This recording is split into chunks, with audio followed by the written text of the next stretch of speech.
이러므로 내가 하늘과 땅에 있는 각 족속에게 이름을 주신 아버지 앞에 무릎을 꿇고 비노니 그의 영광의 풍성함을 따라 그의 성령으로 말미암아 너희 속 사람을 능력으로 강건하게 하시오며 믿음으로 말미암아 그리스도께서 너희 마음에 계시게 하시옵고 너희가 사랑 가운데서 뿌리가 박히고 터가 굳어져서 능히 모든 성도와 함께 지식에 넘치는 그리스도의 사랑을 알고 그 너비와 길이와 높이와 깊이가 어떠함을 깨달아 하나님의 모든 충만하신 것으로 너희에게 충만하게 하시기를 구하노라.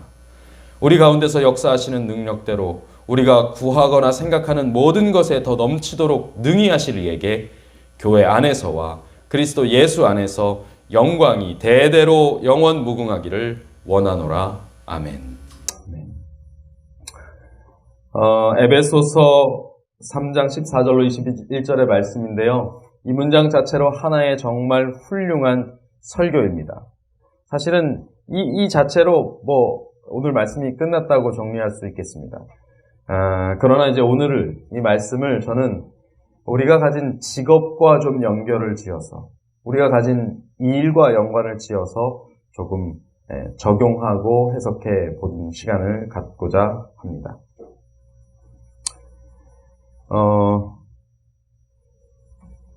여러분 이런 질문 많이 들으시죠? 무슨 일 하세요? 직업이 어떻게 되세요?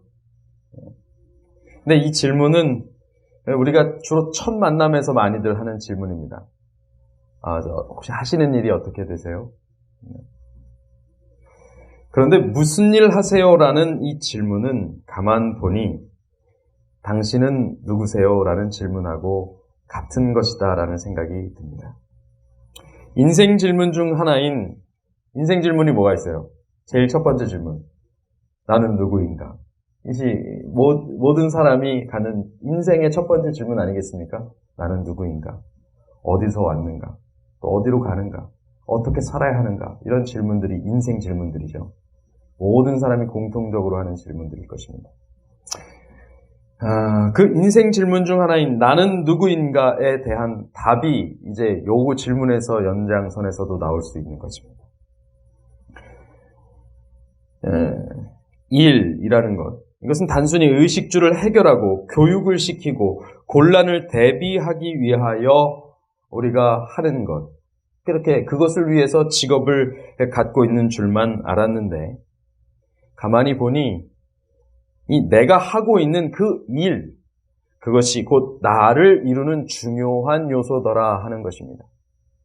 결국 내가 무슨 일을 하느냐가 내가 누구인가를 꽤 많은 부분 설명해 준다고 하는 것이죠. 실제로 사람들이 부르는 이름 앞에 혹은 뒤에 우리가 가진 직책이 붙습니다. 그죠? 네. 지씨를 예로 들면 지사장님. 저는 아무리 열심히 해도 그냥 사장은 못 돼요. 항상 그냥 지사장만 할 수 있어요. 네. 지씨라 그렇습니다. 제 친구 중에 남자아이인데 여씨가 있습니다. 그 친구는 집사가 되면 여집사예요. 장로가 되면 여장로입니다. 뭘 해도 이렇게 돼요.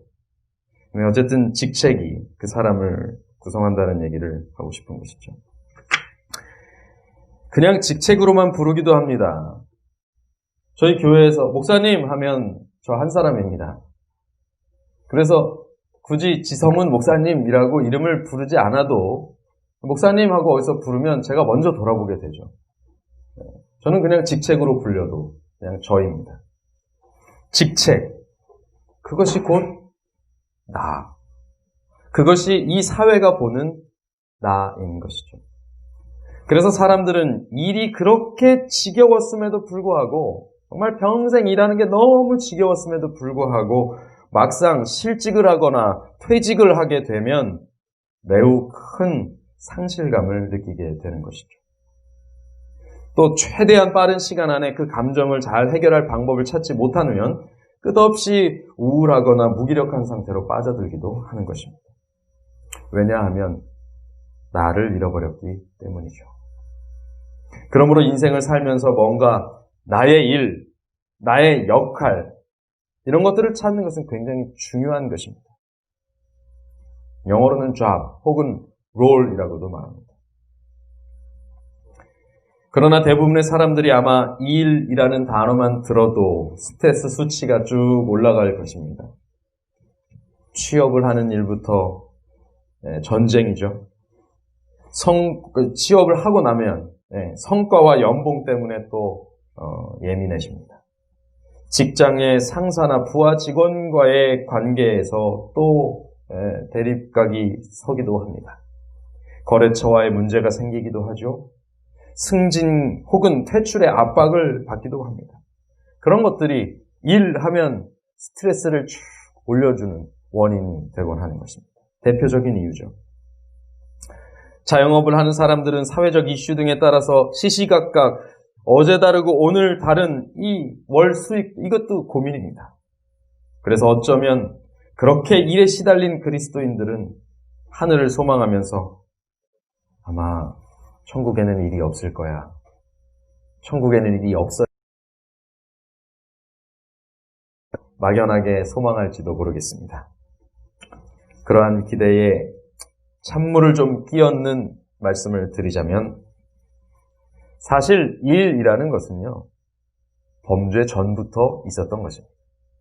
죄악 세상에만 있는 것이 아닙니다. 일이라는 개념은 그 전부터 있었어요. 그리고 우리가 구원받은 이후에도 일이라는 것은 있을 것입니다. job 혹은 role 이런 것은 있습니다. 그래도 다행인 것은 지금 우리가 하는 식의 이러한 일은 아니라는 것이죠.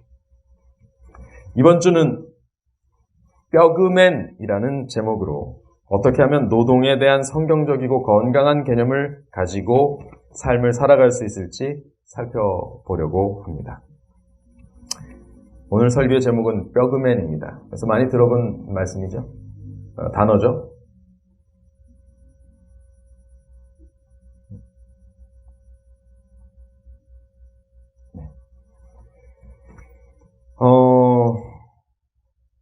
물론 이제 직책이 나고 그게 이 사회가 보는 나이지만 이 말이 왜곡되어서 어떤 일로만 나를 구성하는 모든 것이라고 생각하고 그거에 일에 매이고 일에만 미쳐서 살아야 한다는 식으로 발전되어서는 안 됩니다. 또 너무 역할론으로만 사람을 보고 그 일로서 사람을 재단하려 해서도 또 안 되겠습니다. 그것은 죄로 오염된 일에 대한 태도입니다. 오히려 오늘 제가 드리려는 말씀의 중심에는 일을 하는 사람으로서의 인격, 그것이 더 중요한 이슈입니다.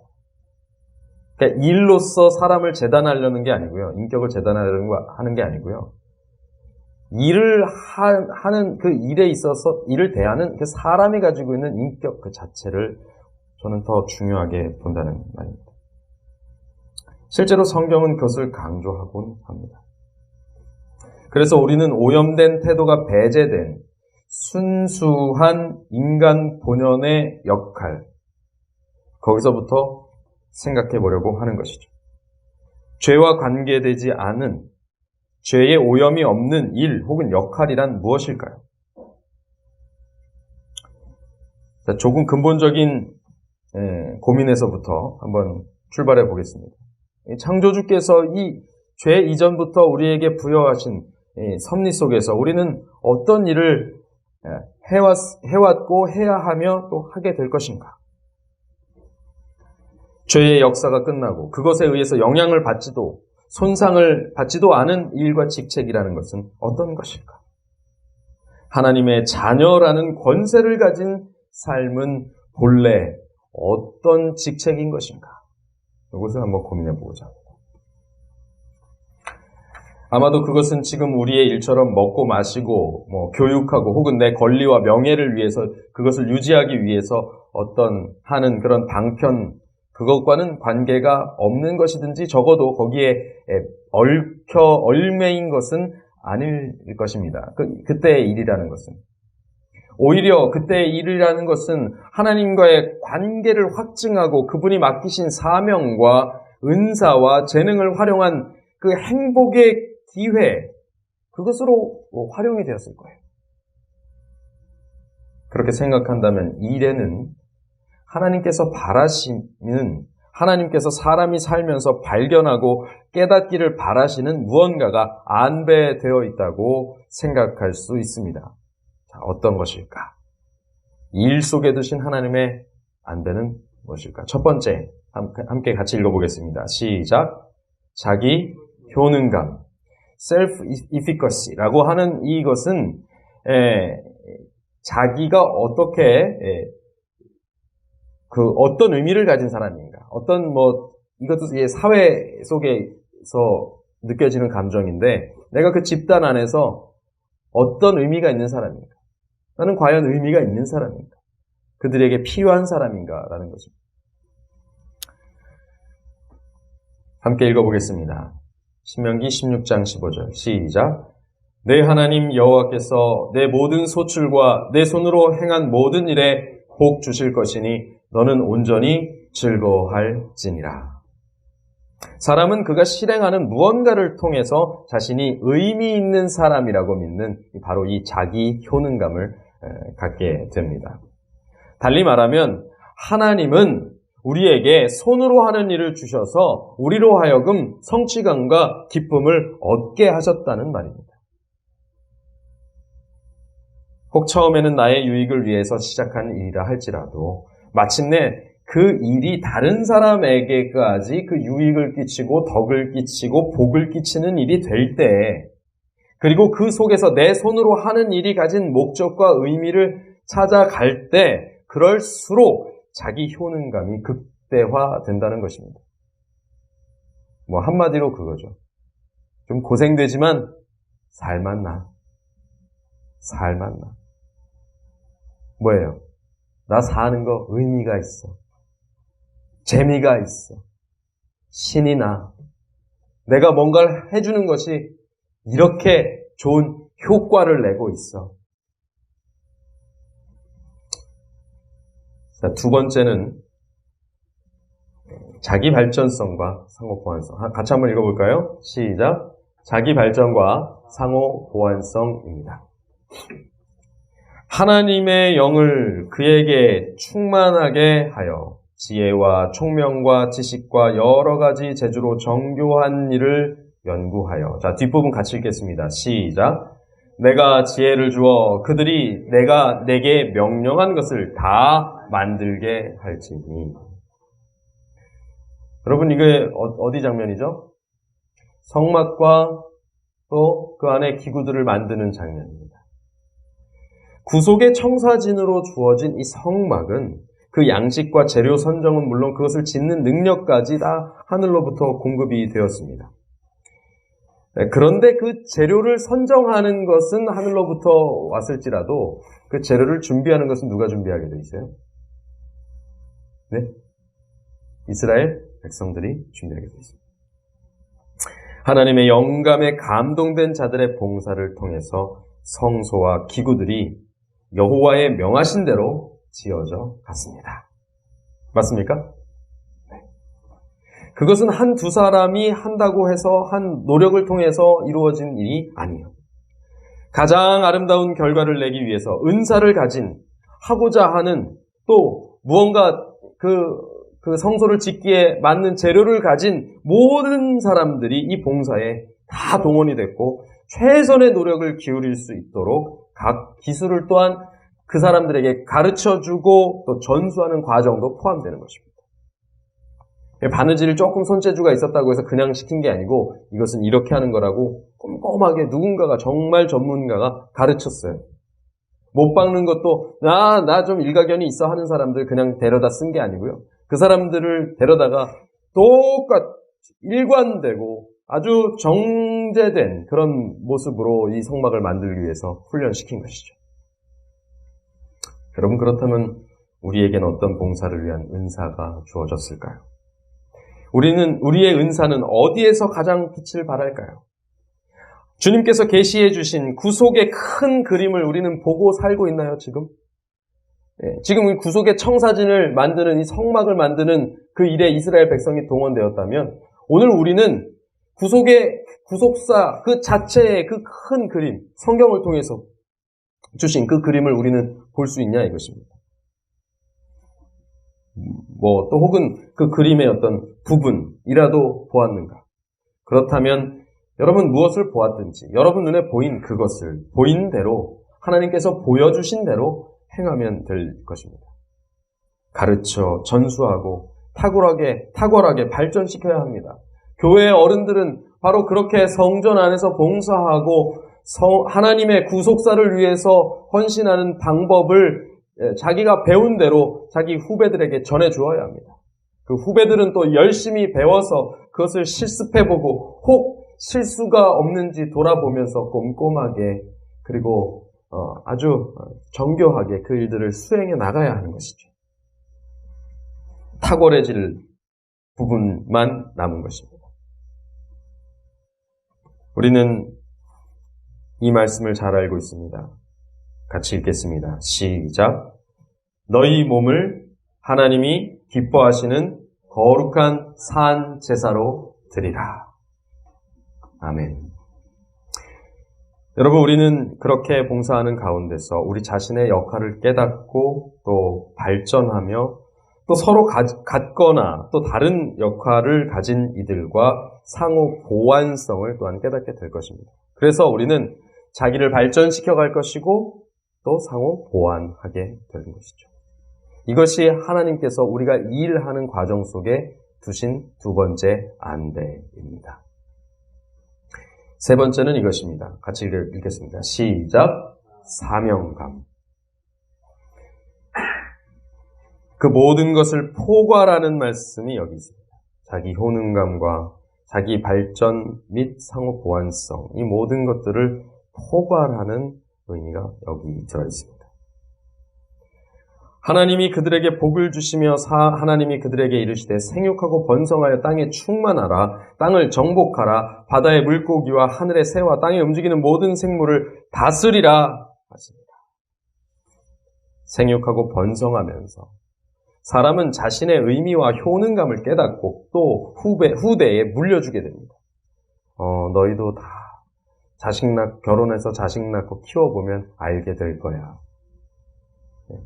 이것들은 그 과정을 통해서 인생의 큰 과업을 배운다는 뜻입니다.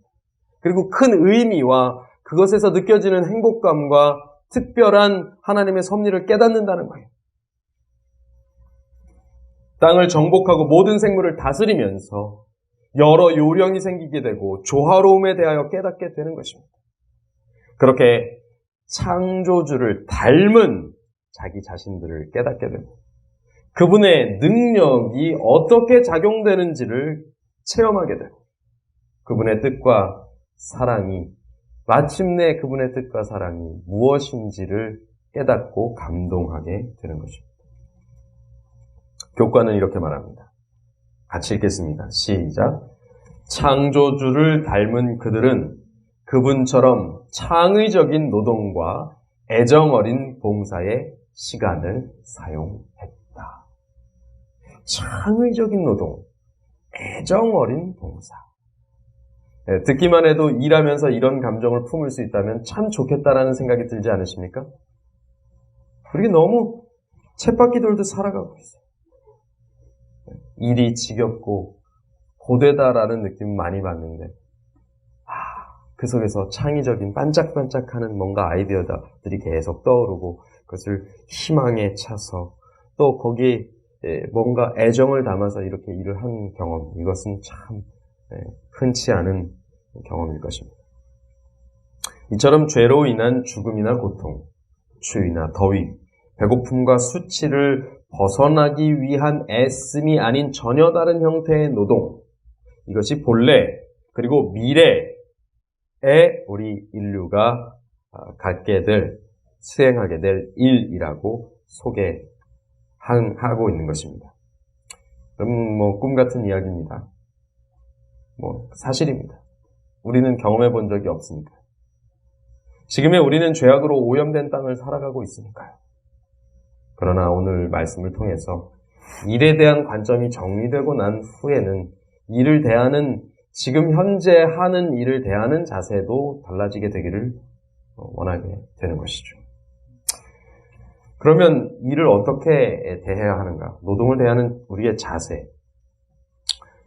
네, 성경은 이렇게 말합니다. 먹고 마시는 것과 수고함으로 낙을 누리는 그것이 무엇이다?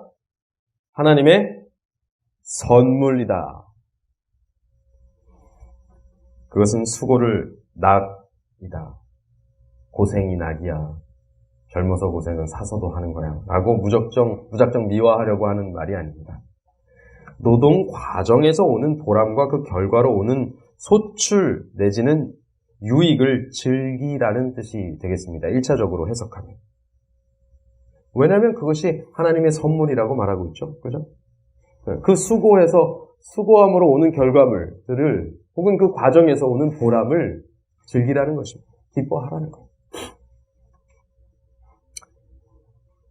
그러나 그 내용을 살펴보면 우리의 현실은 이렇죠. 노역과 고초, 가시덤불과 엉겅퀴, 노동과 해산의 고통.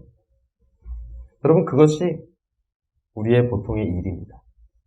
그런데 그 가운데 하나님의 섭리가 있다는 사실을 이 글의 2차적인 의미는 담고 있다는 것입니다. 그래서 어떤 면에서 노동은 고귀한 것입니다.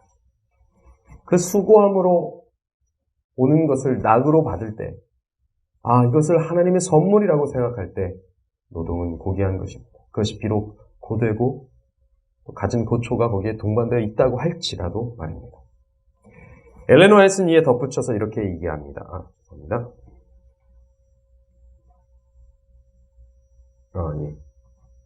이렇게 얘기합니다. 노동은 고귀한 것이다 라는 것이죠. 아무리 작고 하찮은 것 같이 보이는 일이라도 아무도 그것을 부끄러워해서는 안 된다. 정신노동을 하거나 육체노동을 하거나 노동은 고귀한 것이다. 그러므로 그들 모두는 예배에 참석하기 위해 갈 때와 마찬가지로 세탁이나 설거지를 할 때에도 그들의 의무를 행하며 그들의 신앙을 영예롭게 하고 있는 것이다. 여러분, 하찮은 일이라는 것은 없다는 것입니다. 우리가 무슨 일을 하듯 누구에게 하듯 할 수 있어요? 주께 하듯 할 수 있는 것. 그런 자세를 갖는다면 노동은 고귀한 것입니다. 그것이 어떤 것이든 정신으로 하든 육체로 하든 그것이 허드렛 일처럼 보이는 것이든 고부가 가치를 가진 일처럼 보이는 것이든 그건 사람의 판단이고 모든 노동은 다 하나님께서 고귀하게 여기신다라는 것입니다. 그리고 그 과정에서 우리는 반드시 우리의 신앙을 영예롭게 하는 결과물들을 얻을 수 있다는 것입니다. 그것은 하나님을 예배하는 행위가 될 수 있다라고 하는 것으로 정리될 것 같습니다. 그것은 하나님의 능력과 축복의 통로다라고 하는 것으로 정리될 수 있을 것 같습니다. 여러분, 우리는 일을 하면서 그것이 쉽든지 어렵든지 간에 하나님께서 역사하시는 것을 느끼게 됩니다. 하나님께서 이 과정을 통해서 반드시 나에게 능력을 베푸시고 나를 통해서 축복을 전달하시는 통로가 되게 하신다라는 사실을 늘 염두에 두고 이 일에 임할 필요가 있어요. 매일 반복된 일을 하는 동안 우리의 삶은 쳇바퀴를 도는 것 같은 느낌을 받습니다. 그러나 우리는 그 매일매일을 의미 있는 한 걸음 한 걸음으로 여기고 사명을 이루며 나가는 하루하루라고 생각할 수 있어야 하는 것입니다. 그 작은 일을 하는 동안에도 우리의 손에 하나님의 능력이 임하고 더 많은 유익을 끼치는 삶을 살도록 연단되고 있다고 생각할 때 그것은 축복입니다.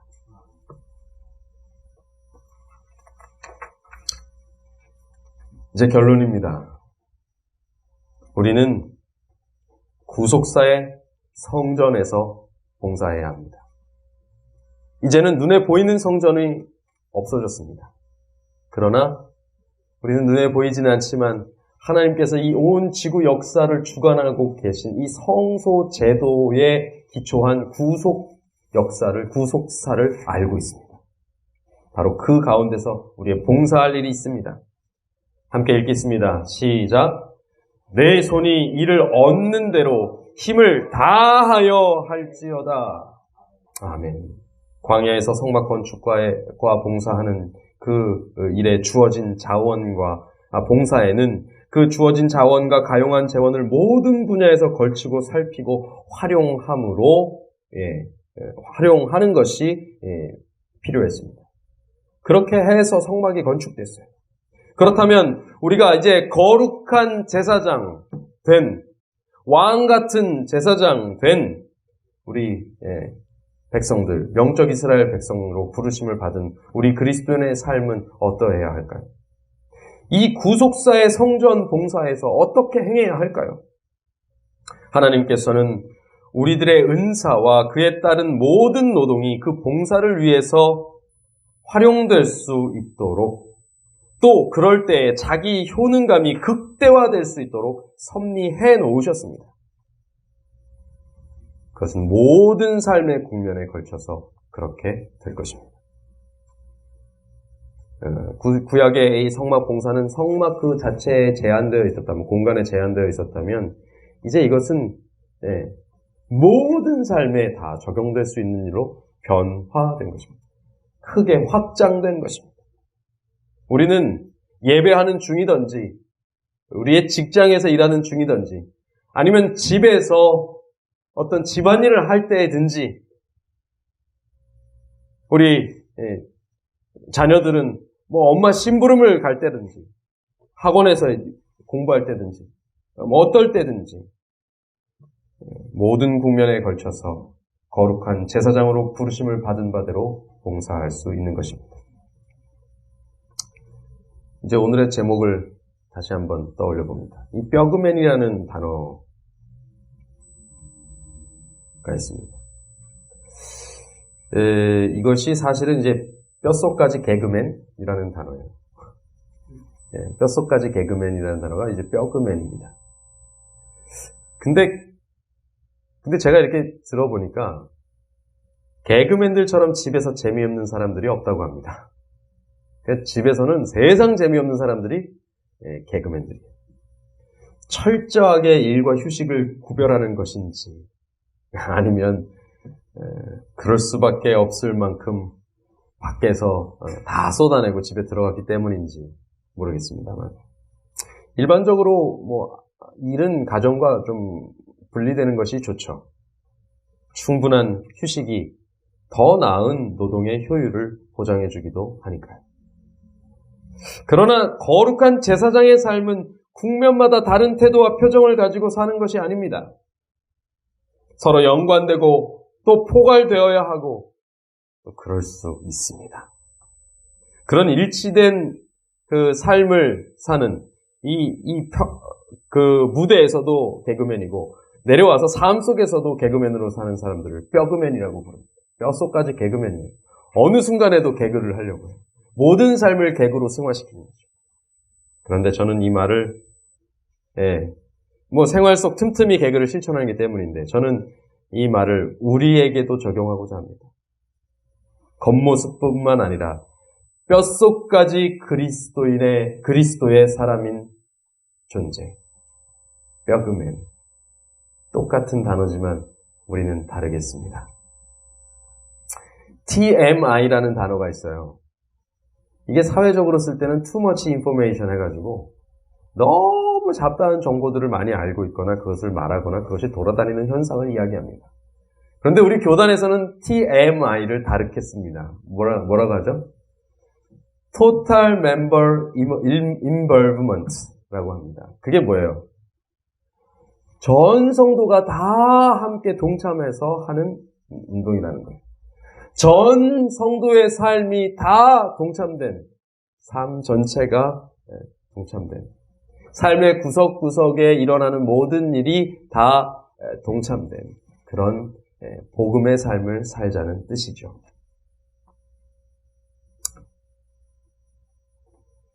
뼛속까지 그리스도의 사람으로 살자는 얘기입니다. 만일 우리가 성령으로 살면 또한 성령으로 행할지니, 갈라디아서 5장 25절의 말씀이 기억납니다. 여러분, 우리가 옷을 신앙을 옷처럼 입었다 벗었다 할 수 있는 걸까요? 직업을 가진 사람, 예를 들어서 이제 뭐 판사나 뭐 검사나 뭐 이런 사람들은 재판을 들어갈 때 옷을 입습니다. 가운을 입죠, 그죠? 그래서 입었다가 그것을 벗으면 다시 평상복으로 갈아입고 보통 사람으로 살고, 법정에 들어갈 땐 또 그걸 입어요. 그것처럼 교회 올 때만 예복을 입고 들어와서 앉아 있다가 교회 나갈 때 그 예복을 다 벗고 완전히 세속 사람으로 이렇게 살아가는 것, 이게 가능한가요?